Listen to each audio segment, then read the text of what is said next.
हज़रत उमर फारूक रज़ी अल्लाह अन्हा इस्लाम के दूसरे खलीफा और अशरा मुबश्शिरा में शामिल सहाबा किराम में से एक हैं। आपका असल नाम उमर बिन खिताब था और आपका ताल्लुक कुरैश के कबीले बनी इदी से था।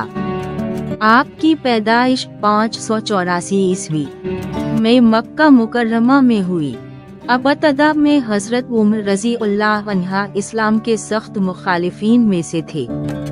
आपने इस्लाम की मुखालफत में बहुत शिद्दत दिखाई, हत्ता कि एक मौका पर आपने नबी करीम सल्लल्लाहु अलैहि वसल्लम को कत्ल करने का इरादा किया, लेकिन अल्लाह की कुदरत से आपके दिल में ईमान की शमा रोशन हुई।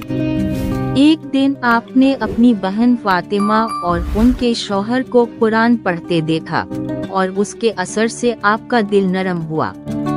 आपने सूरत ता की तिलावत सुनी, जिसके बाद आप फौरन नबी करीम सल्लल्लाहु अलैहि वसल्लम की खिदमत में हाजिर होकर इस्लाम कबूल कर लिया। आपके इस्लाम कबूल करने से मुसलमानों को बड़ी तक़वियत मिली और आपको फारूक का लक़ब दिया गया, यानी हक और बातिल में फर्क करने वाला।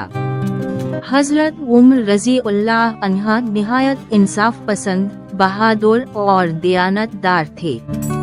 आपका दौर खिलाफत 634 से 644 ईस्वी इस्लामी तारीख का एक सुनहरी दौर माना जाता है।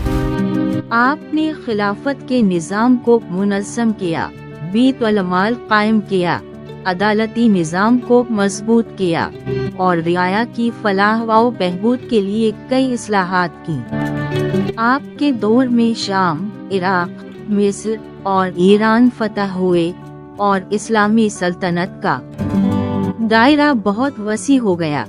हजरत उमर रज़ी अल्लाह अन्हा ने हमेशा अवाम की खिदमत और इंसाफ को अपनी तरजीह बनाया। आप रातों को गश्त करते और लोगों के हालात जानते। 644 ईस्वी में आपको एक मजूसी गुलाम अबुल फिरोज ने शहीद कर दिया। आपकी तदफीन रोज़ा रसूल सल्लल्लाहु अलैहि वसल्लम में हजरत अबू बकर सिद्दीक रज़ी अल्लाह अन्हा के पहलू में हुई। हजरत उमर फारूक रज़ी अल्लाह अन्हा की जिंदगी कुर्बानी, इंसाफ और खिदमत खल्क की बेहतरीन मिसाल है।